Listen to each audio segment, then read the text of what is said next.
The Democratic Party and what it was customarily associated with, normally associated with, Donald Trump told us exactly what the hell he was going to do.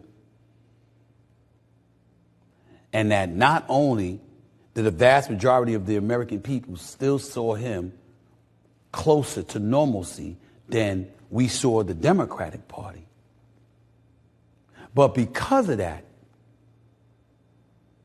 regardless of his ways, Donald Trump is actually trusted more than y'all.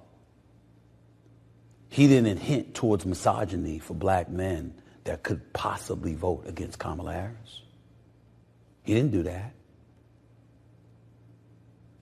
He wasn't somebody that was scared to do interviews half the time and was at the mercy of people. Yes, Smith is not holding back. He went on a rant, called out the Democrat Party. It didn't end there. Barack Obama, I don't know if this was a town hall or what exactly. He went on a rant about Trump, calling Trump out. If I was the one doing this, that. I saw a lot of things in this video. It is important. I show you what he said. If you draw back to 2018, when you take a look at this, Barack Obama demanded fair trade in 2018. Yeah, it is also proper for advanced economies like the United States to insist on reciprocity from nations like China. Where was the outreach from Democrat and the mainstream media at that time? He called for fair trade, and I believe what Trump is doing is exactly this. I have seen clips surfacing with Nancy Pelosi doing the same thing. Democrats did not say anything that time. Now they are outraged that Trump is doing that. Imagine if I had done any of this. Let me I just want to be clear about this. Imagine that.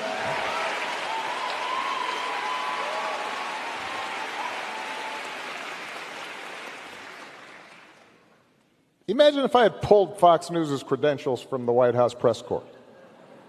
You're laughing, but no, this is what's happening. Imagine if I'd said to law firms that were representing parties that were upset with policies my administration had initiated, that you will not be allowed into government buildings.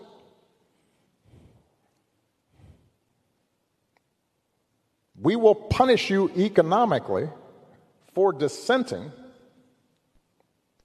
from the Affordable Care Act or the Iran deal. We will ferret out students who protest against my policies.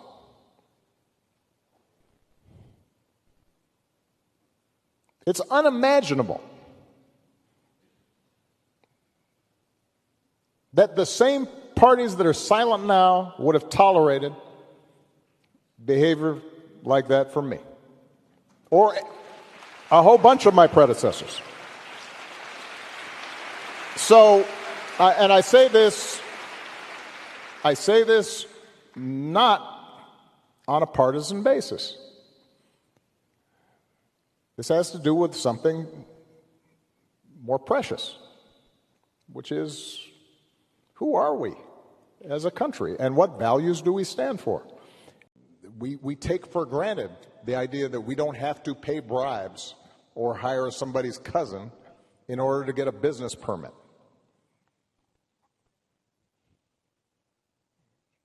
That's how we built the economy we did. That's why this place worked. And it has very concrete impacts on all of our lives. So, this is the first time I've been speaking publicly for a while. I've been watching a little bit. Yeah. Let me just close this portion of my remarks by saying it is up to all of us to fix this. It's not going to be because somebody comes and saves you. The most important office in this democracy is the citizen, the ordinary person who says, no, that's not right. I do think one of the reasons that our commitment to democratic ideals has eroded is that we got pretty comfortable and complacent. You know, it has been easy during most of our lifetimes to say you are progressive, or say you are for social justice, or say you're for free speech, and not have to pay a price for it. And now we're at one of those moments where, you know what, it's not enough just to say you're for something. You may actually have to do something and possibly sacrifice a little bit. So, yeah, if you're a law firm being threatened, you might have to say, okay, we will lose some business because we're going to stand for a principle. If you are a university, you may have to say, figure out, are we in fact doing things right? Have we in fact violated our own values, our own code, violated the law in some fashion? If not, and you're just being intimidated, well, you should be able to say, well, that's why we got this big endowment. Former President Barack Obama is sharply criticizing President Trump's economic policies and calling the Trump administration's moves targeting President Trump's political opponents unimaginable.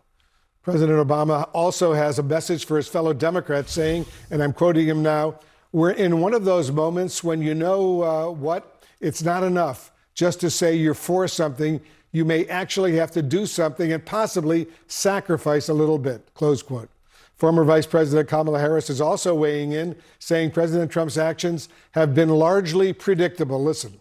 I bet you there are a lot of people that voted for Trump that wish the Kamala Harris a lot of was in the people White who House. didn't vote. Don't even get me started on how disgraced must these law firms feel now? If you listen to this video from Barack Obama, you will clearly see what he's advocating for. He actually wants people to go out there and demonstrate. That is according to my understanding on that video. Like, you should be ready to lose something, to stand up against what is going on. That is what Barack Obama is advocating. When I look at his criticisms about Trump economy struggling to still take credit to his ways, it is something that I understand. At this point, the Democrats are confused. They don't know what exactly to do. If you look at Barack Obama, it is like the guy is lost. When I watched a video the other day, a question surfaced to Trump like, we are seeing you talking about running again in 2028. Trump said there were bridges that they can still cross, but he's not thinking about that right now. Democrats stood up like, if Trump wants to run, they should bring back Obama. That is what I saw. If they put these two people together right now, I'm telling you the truth, it will be extremely difficult for Obama to beat Trump. The way I'm seeing it, I mean, extremely difficult. The Obama you thought had that charisma and power before is no longer, because during this elections period, Trump and Kamala Harris, Obama did the campaign more than even the Harris herself. But people didn't change their mind because they understand, they know who exactly he is they can't easily just switch, change their mind. That's to tell you, if Obama is still running, people already know him that much. Trump will beat him. That is just according to my imagination. The answer to their absence now of Joe Rogan in their party does not appear to be Michelle Obama. That's another sort of unusual aspect to our lives, our relationship, was this whole, being married to the president of the United States. Like, what? I convinced you to not penalize him for being really good. Even knowing that there are divorce rumors and, she's not showing up for him, whether it's at the Jimmy Carter funeral or the Trump inauguration or the basketball game he just went to in LA, when visiting their daughters and then dinner with the daughters was not there. Here she is talking about it. If it were me, I would say something nice about him. I would say, like, he's just so charming. It was meant to be. I knew he could heal the earth in the way he did. There was only one person who could do it, and it was my husband, Barack Obama, whatever. Then she gets on to talking a little bit about him personally, and this is how that sounded. When a girlfriend comes to visit, it's usually like, you got to stay for 2 days. More fuel on the fire. Cooked meal helped Trump and Mark.